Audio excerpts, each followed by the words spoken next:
1 second. Okay, good. Assalamu alaikum warahmatullahi wabarakatuh. Bismillah.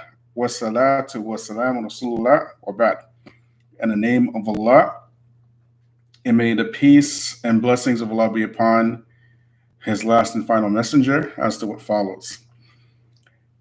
I hope everybody had a, eventful or quiet, depending how you want it, holiday, inshallah. And I want to thank everybody, first of all, for the milestone that we reached with getting to 1,000 subscribers on YouTube. It's it's an honor that I can represent you guys in such a manner and receive the support that we have. So before we can begin, let me get the thumbs up if you can hear me. Give me the thumbs up if everybody can hear me, right? And we are going to get into a very fiery, deep topic today. So if you can hear me, give me the thumbs up, thumbs up. And again, to all the watchers, I thank you. And I ask Allah to bless you and guide you and forgive all of you. As, again, to represent you guys, it's a great honor. Okay, so you want me to move the Facebook camera up? You see here. How's this? How's this now? Is the Facebook camera okay? Good. We got the thumbs up. Everybody can hear me? Okay. Excellent. So, may the peace and blessings of Allah be upon all of you. And let's get right into it. So, those of you who have been watching the news know that today, you could say the Proud Boys, or this white supremacist group, they ran into Parliament and basically took it over, right? So the first thing I want to ask you guys is, who from your grassroots Black media has been predicting this since last year from the Muslims? Who's been predicting this very same thing happening from last year, openly and publicly? Who's been saying it?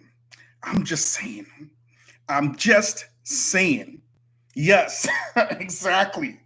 Right? I've been saying it openly. I've been saying it very openly. I said it even on Saj's channel before he took down my videos. And how did Brother Bilal come to know that this thing that happened in Parliament today would actually happen? Am I Nostradamus? Do I have some sort of psychic powers? No, it's nothing like that. The reason why I came to this conclusion is because I understand the history of the country that's happening in. Happening in the US today did not happen in a bubble. And those of you who are into politics, you're playing in this binary left versus right paradigm, the Democrats versus the Republicans. You play in 4-year intervals. When this country, the United States, is a country that started as a country in 1776 with the spilling of blood. And the reason they spilt that blood is so that they can have a separate nation away from the British Empire. So when they say we the people, they mean we the white people. You were never included in that. At that time, you were the chattel. You were the property. And this thing that's happening today, it didn't happen in a bubble. It didn't happen by accident or by fluke or, because of President Trump. Remember when I told you way back, what did I say about the Black struggle and the Muslim struggle? Wasn't I the one who said the Muslim struggle is the black struggle? There's a reason why I said that. I said that because the same tactics and tricks that these people use against black people for the better part of 400 years, they do against the same things against the Muslims, correct? That's why I said that. So now, how's that? Can you guys see me better on Facebook?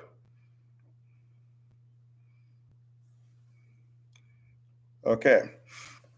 So now, here we are in 2021, and the party has started. What you got to understand is this is not the first time in American history that elections have been violently attempted to be violently overturned in the States. I want you, if you don't believe me, go research Wilmington, North Carolina, 1898. What happened in Wilmington, North Carolina in 1898? See, y'all play too much.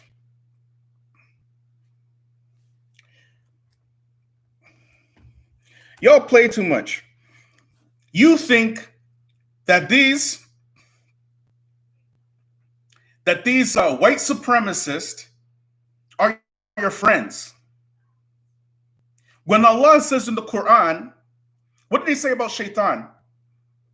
What did he call Iblis in terms of the human being?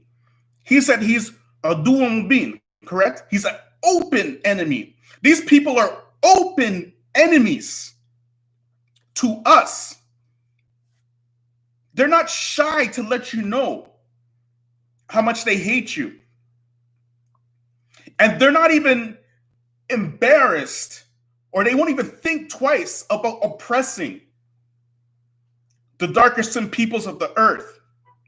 And not only that, they are willing to use any means necessary, whether it be violence or voter suppression or whatever it is, in order to achieve their goals.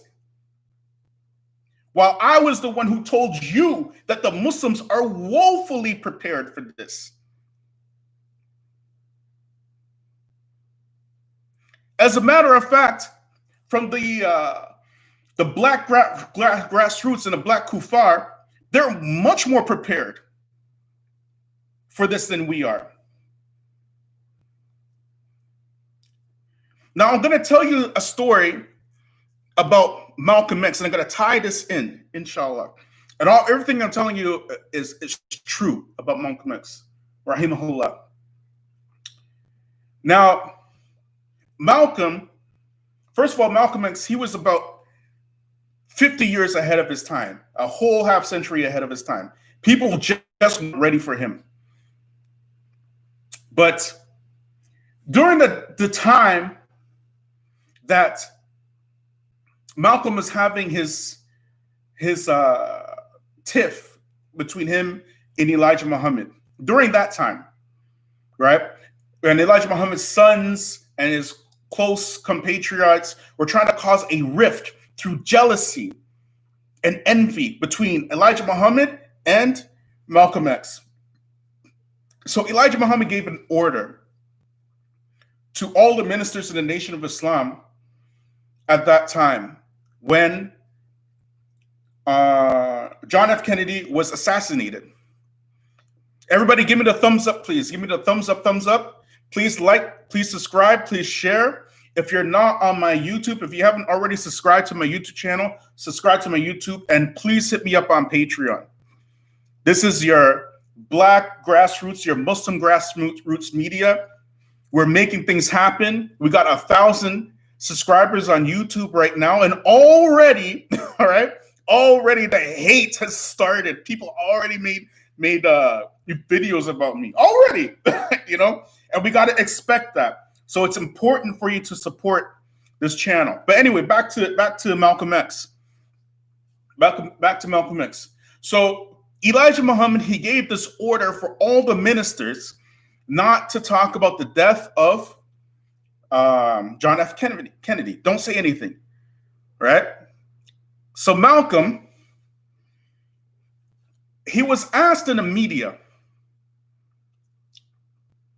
what do you think about the death of John F. Kennedy?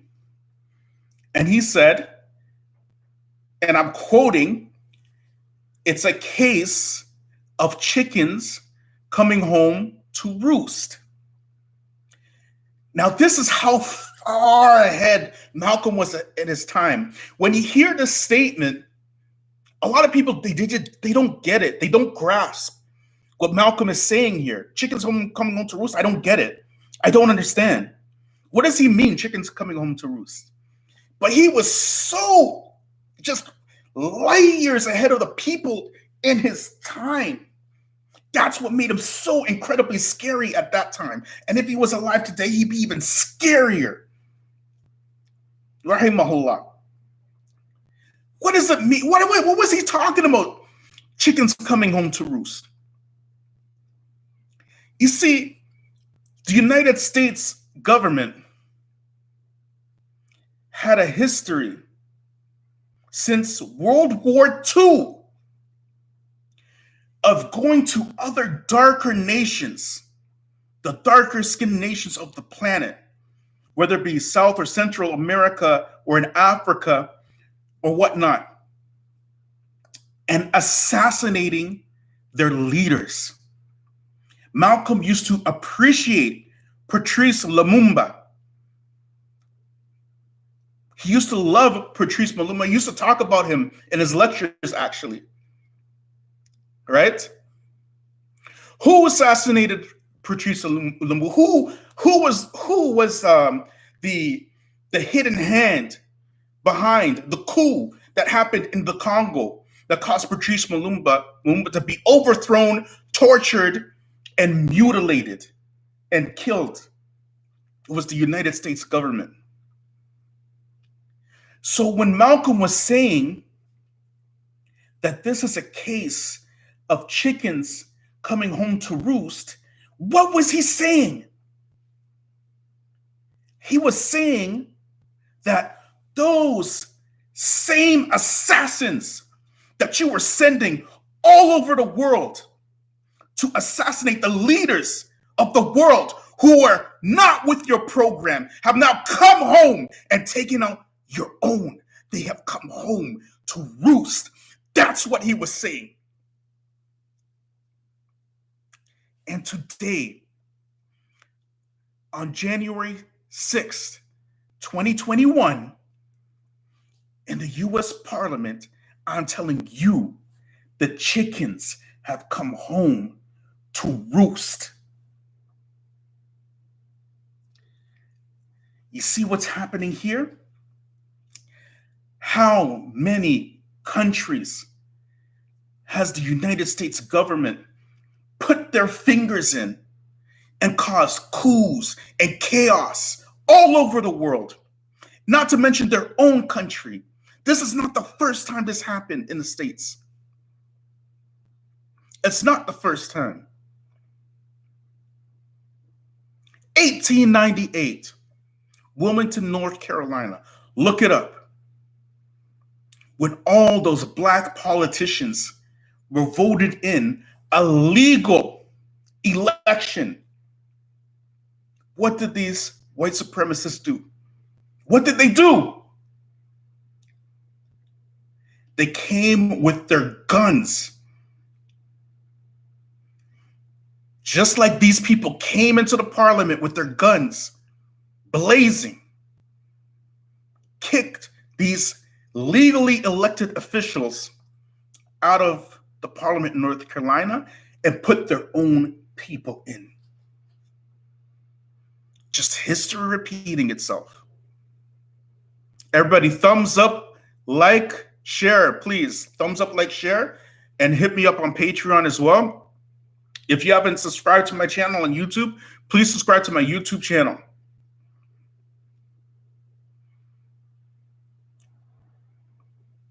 So once you understand the history of a thing. You could start putting things in context. See, y'all, a lot of y'all don't like me talking about Black nationalism. And I keep telling you, Black nationalism is the actual solution to our problems. We need to have a nationalistic thinking. We need to think like a community. We need to work together like a community. And there's something that everybody can do.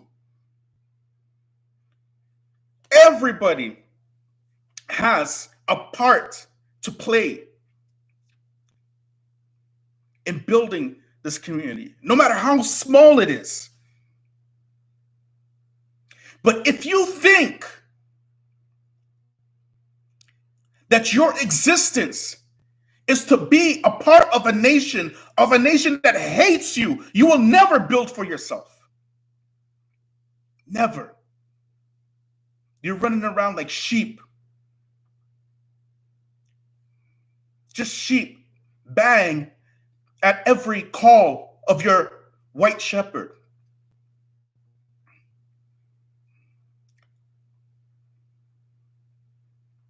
So whatever they tell you to do, that's what you believe.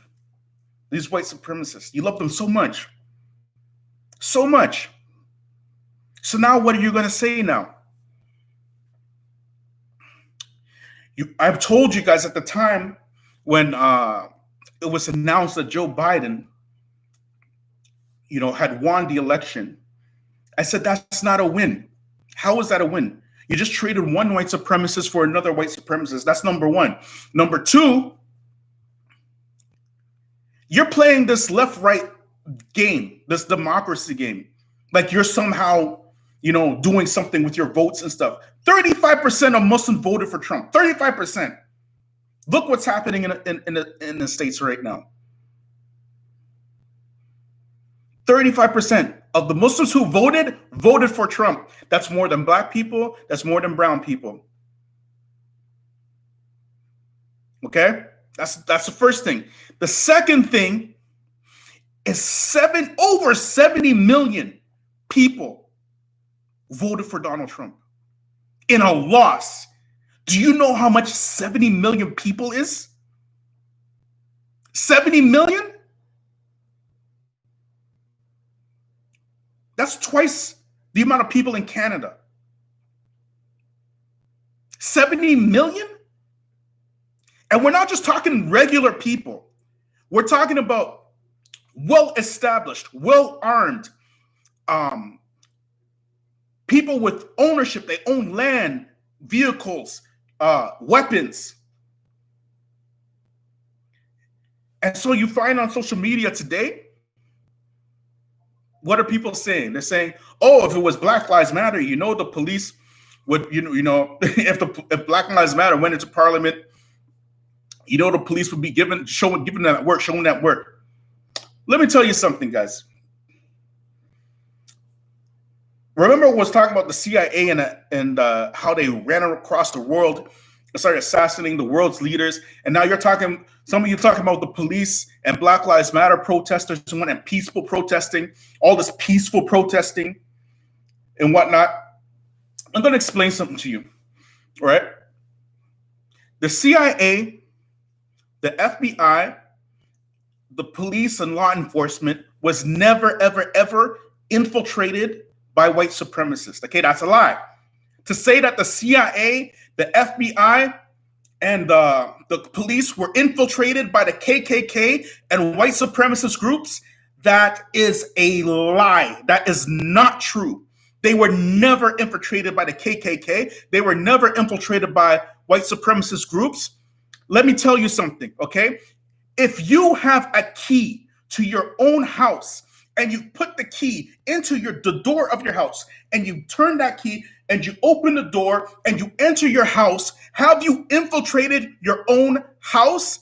No, you didn't infiltrate your own house. You own the house. The KKK, the white supremacists, they own the CIA, the FBI, and the police. How can you infiltrate something that you own? That's why they give you that work. Y'all, and the thing is, now 2021, we don't say the people need to wake up anymore. We don't say that anymore. We say the awakening is happening. And if you are too slow to realize that the awakening is happening, we're not waiting for you. Why we need to wait for you to wake up? We got work to do. And your slowness is going to end up getting us killed because you're too slow. So when you find these police being lenient with white supremacists, it's because they are the white supremacists. What do you think? You think they're there to protect you? The whole idea behind policing was created to catch slaves in the first place. That's where the word officer comes from overseer. The overseers used to catch the slaves and get paid by the slave masters to go and catch these slaves. And this whole idea behind the dogs and everything, they would have hound dogs chasing the slaves, even ripping the meat off the legs of the runaway slaves and everything. That's what they were doing. These are the same people. Which member of the homosexual community, LGBTQ community, started the FBI specifically to dismantle Black groups? Who was it? Who was it? It was J. Edgar Hoover. They are white supremacists. Exactly, Hoover. And you're running around talking about, oh, we need to change the laws and change the system and change. You're running into the devil's house,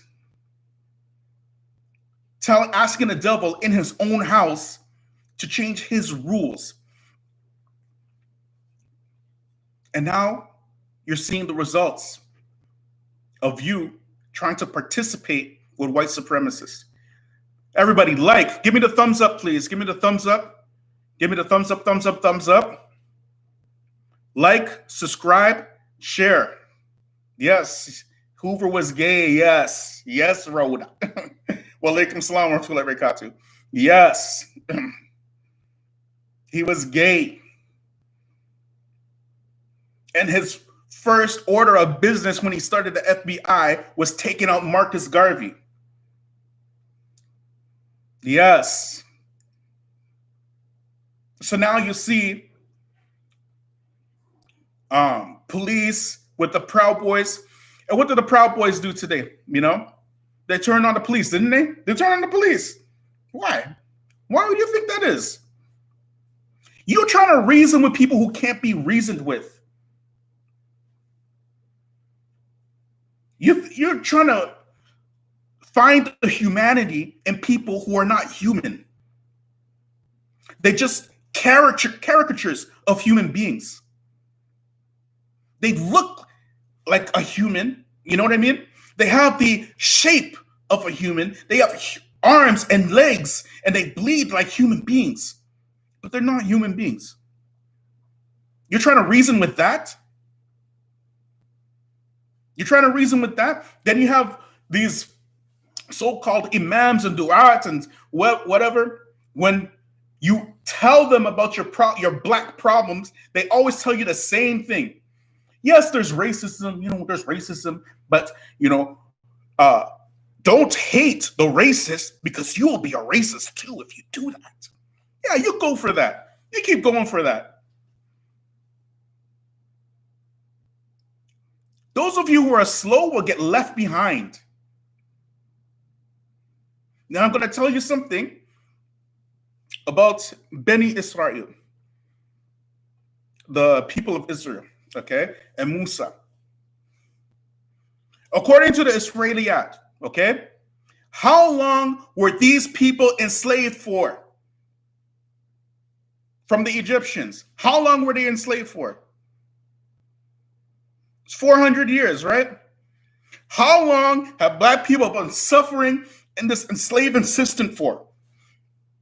400 years, correct? 400 years, correct? What did Fir'aun say about himself to the Beni Israel? Didn't he say, "Ana Rabbukum al-Ala"? I am your Lord, the Most High. Didn't he tell the Beni Israel this? That I am your Lord, the Most High? Didn't he say this? What did white people say to black people when they were capturing and forcing them to Christianity? Didn't they give them a picture of Jesus, white man, and say, "This is your Lord, Most High"? This white man that looks like me? Didn't they do that?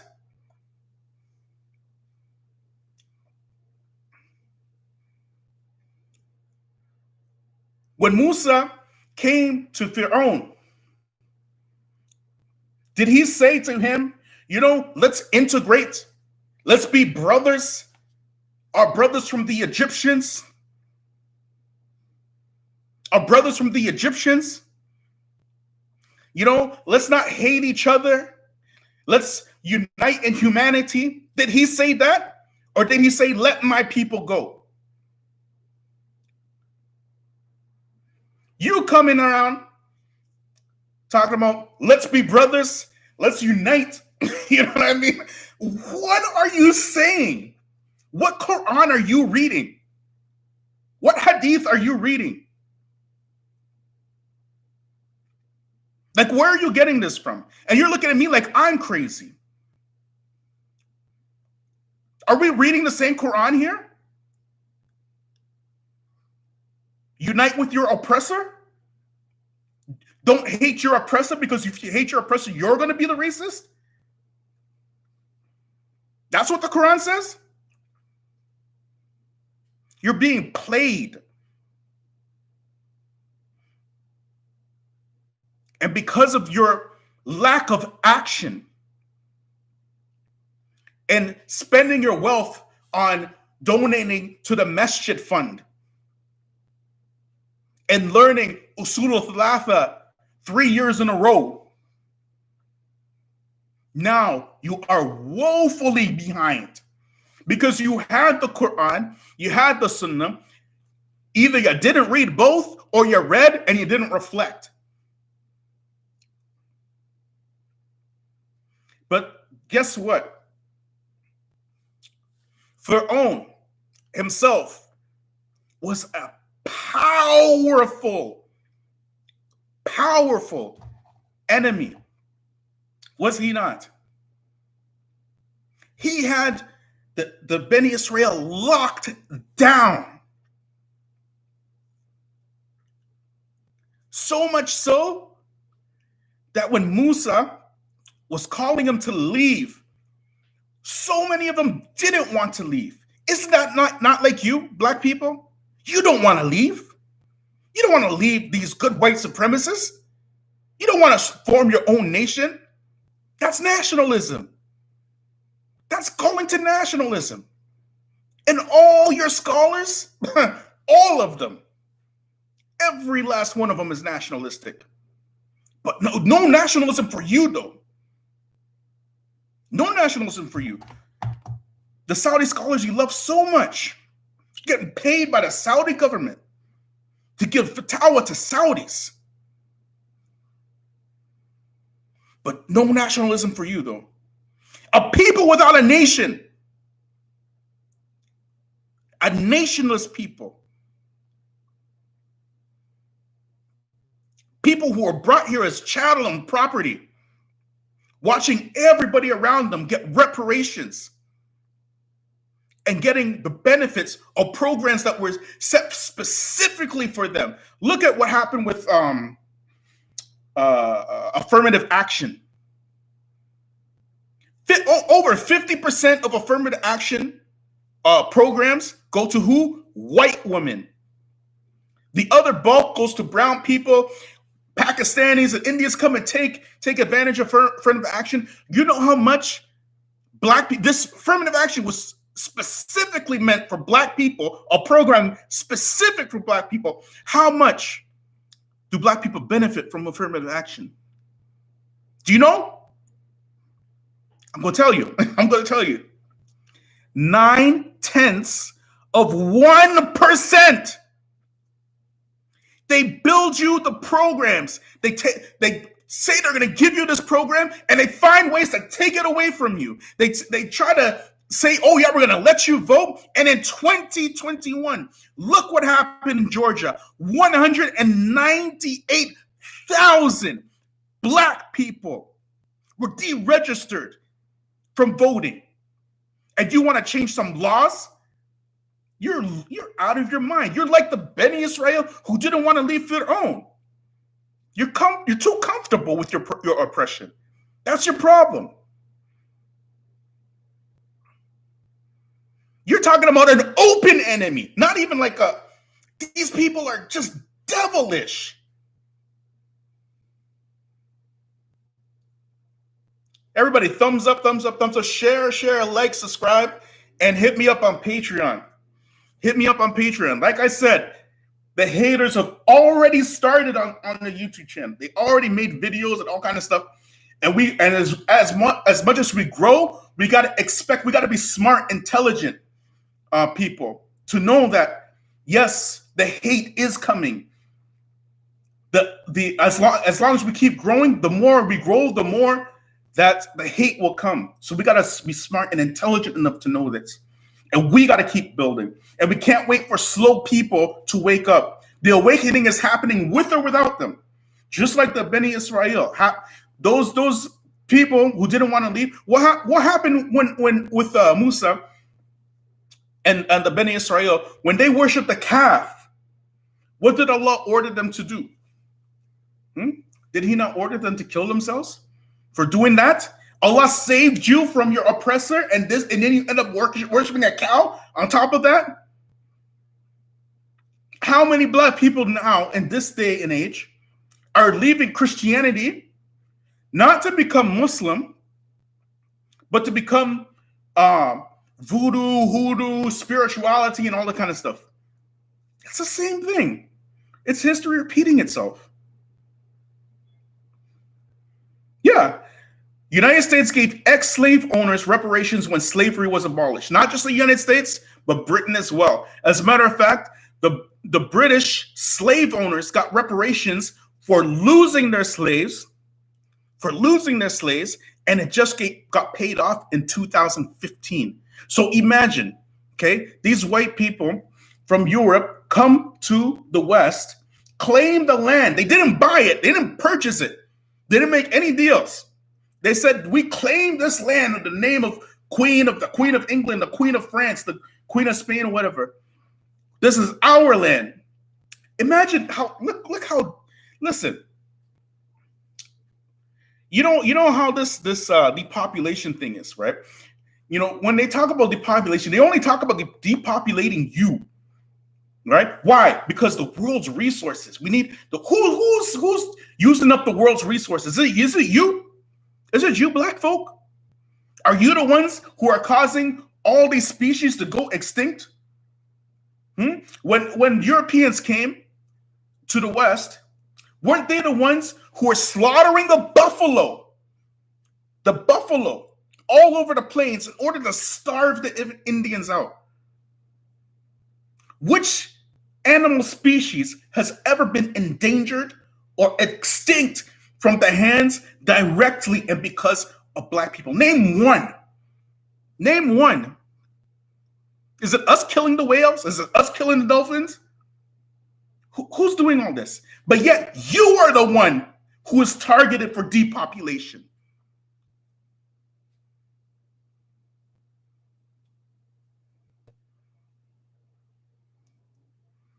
But don't say that. Don't say that, Bilal, because that will be racist. Y'all are tripping. Y'all tripping. If anything I'm saying is wrong, then just say, bring it up. Everything I'm saying is true. You know it's true. But because I said it, you got a problem with me saying it. Why? Because you're comfortable with white supremacy. That's why. That's the only problem. You're just comfortable with it. And as long as you're comfortable with it, then you'll always be enslaved. You'll always be a permanent underclass. I want to play something from it for you, right? This is directly related. We talked about the chickens coming home to roost. That's happening today. The chickens are coming home to roost. Now, and during the civil rights movement, white people heavily, they promoted Martin Luther King. They loved him. That was their guy. And they still assassinated him. Right? They still assassinated him. But you don't really understand why they assassinated him, right? Because that was their guy. He was out there, don't harm our white brothers and sisters and protest peacefully. And up until this day, you find black people about this peaceful protest nonsense, right? Meanwhile, look at what's happening in Parliament today. Is that a peaceful protest? People getting shot in Parliament today, shot and killed.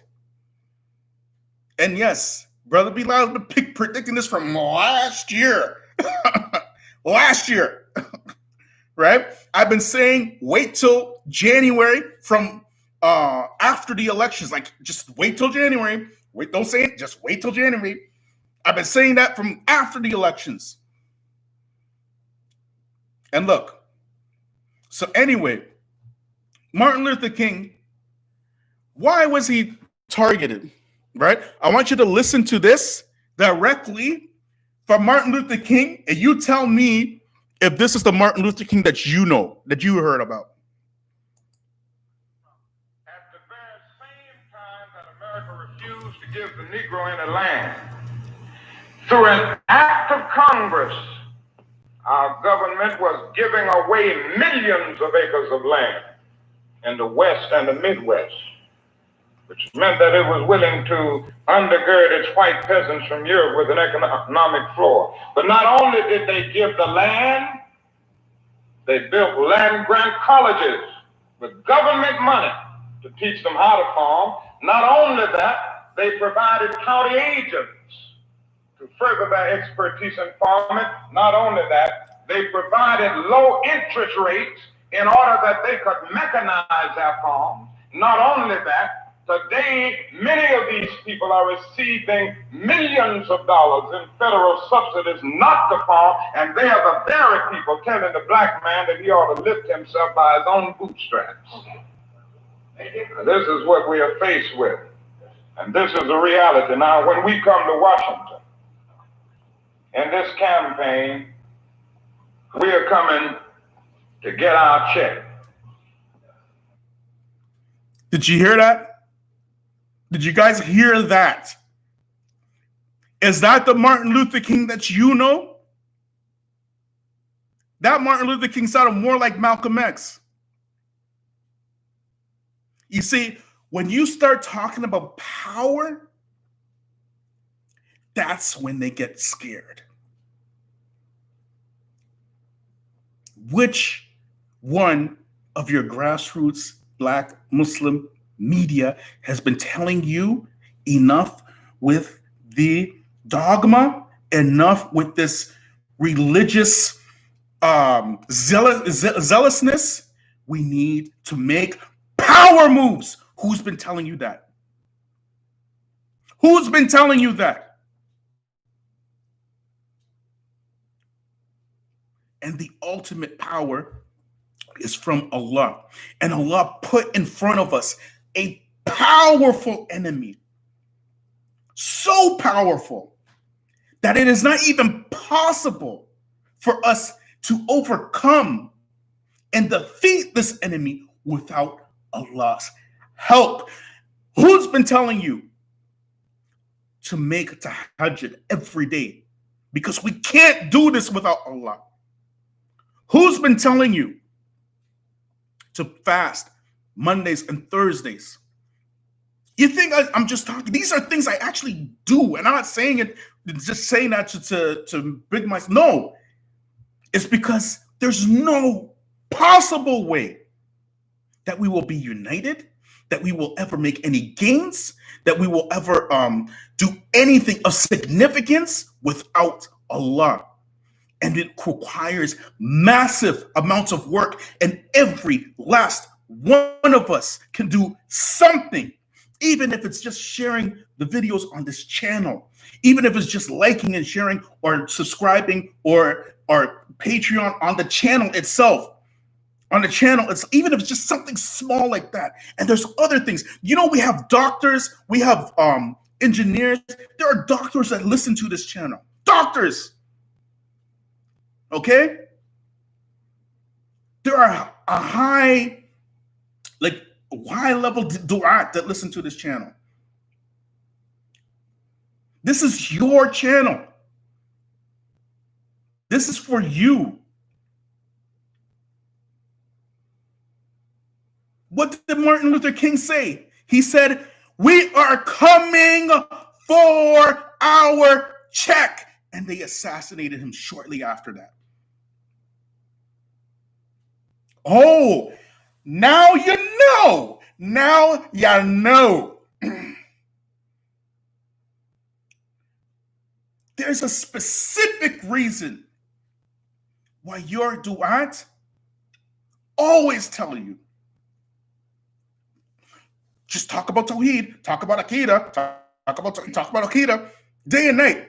Day and night. Aqidah, Tawheed, Aqidah.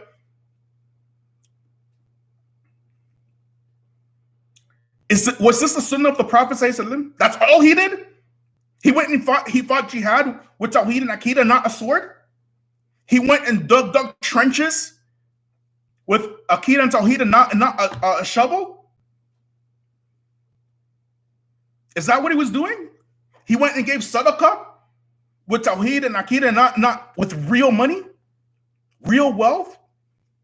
The Prophet ﷺ was empowering the oppressed, the poor, the downtrodden. He was empowering them.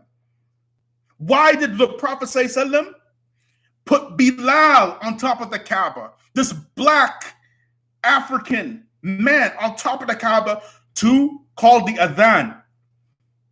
Why was he showing the Arabs that this black man on top of the Kaaba? Why was he doing that in front of the Arabs? Why was he doing that? So that he could turn around and tell Bilal, well, don't hate the people that are oppressing you because you'll be racist? Is that why he did that? He was empowering the black people around him in front of the Arabs, so much so that the Sahaba used to see their servants like their brothers. That's how they saw them. They were real brothers, like real brotherhood, not this fake veneer of brotherhood that you have in our day and age. Some fakes, nonsense, imaginary brotherhood. Your brothers, as long as you say what I say, follow the sheikh that I follow, wear a thobe like I wear a thobe, and that's it. Then we're going to be brothers. Other than that, we're going to be fighting everybody.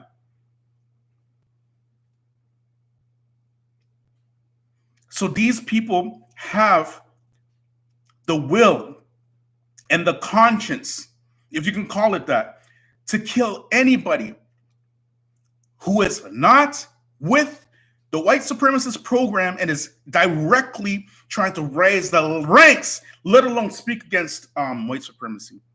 Just coming up in the ranks is enough of a crime for them to assassinate you. So you got to make a decision. You got to make a decision. You can live for nothing or die for something. You're going to die anyways. Why not die in the path of Allah? Why not die building a nation for a nationless people? And if you're waiting for some Arab scholar somewhere to come and help you, you're going to be waiting a long friggin' time, because the Arabs themselves are involved in slavery today. And that's why they tell you, don't hate them, because if you hate them, you're going to be racist too. Like they know what they're talking about. So welcome. Welcome to the Wild Wild West. Yes, I've been telling you exactly how it is. And it's just coming into fruition. But guess what? If we're alive and if we're worshiping Allah, it's still not too late. But you are the ones. You are the ones who have to make the steps. And if you have enough time to be on Facebook or Instagram or whatnot, arguing with people you don't know about subjects you don't understand, with people you don't even care about, then you got enough time to build a nation. But you have to decide where your energy is going to go. Anyways, that's all I have for you today. Jazakumullah khair. I thank you, and again, it's an honor to do this for you guys. And I'm truly humbled. And I want you to consider the future's your channel. Consider it your channel. And it's yours to keep or yours to drop. Because we already got, like I said, we already got the people coming out against the features already. And it's just going to get worse the bigger we get. So how much pressure are you willing to take? And last thing, I want to remind you that we have to be smart. My YouTube channel is The Features. So please go to my YouTube channel, subscribe, and share the channel as well, right? And as well as hit me up on Patreon as well. You know, I do these videos that you don't, I mean, it takes time. It takes time. You think I'm just messing around? I actually read, research. I make sure the videos are designed in a way that, you know, nobody can say anything after that, because I'm afraid to say something wrong. You know what I mean? And when I do make a mistake, you know, I actually correct myself. Like I come up publicly and correct myself. I'm not too humble to say that I'm wrong. You know what I mean? So, but anyways, this is your channel. So treat it like yours. Treat it like your channel, like it's like you're the owners. You understand? You have to treat it like you own it, so that we can keep going and keep the awakening happening. We don't say the people need to wake up anymore. We say the awakening is happening. And if you are too slow to wake up when the house is burning and get out, that's your problem, not mine. The awakening is happening now. So I came to you in peace. I leave you in peace. Subhanakallah bihamdik wa shalla la ant astaghfiruka wa tubu ilayk. Like, subscribe, share, and hit me up on Patreon. All your support is very appreciated. And ask Allah to increase you all in wealth and taqwa and iman. Ameen.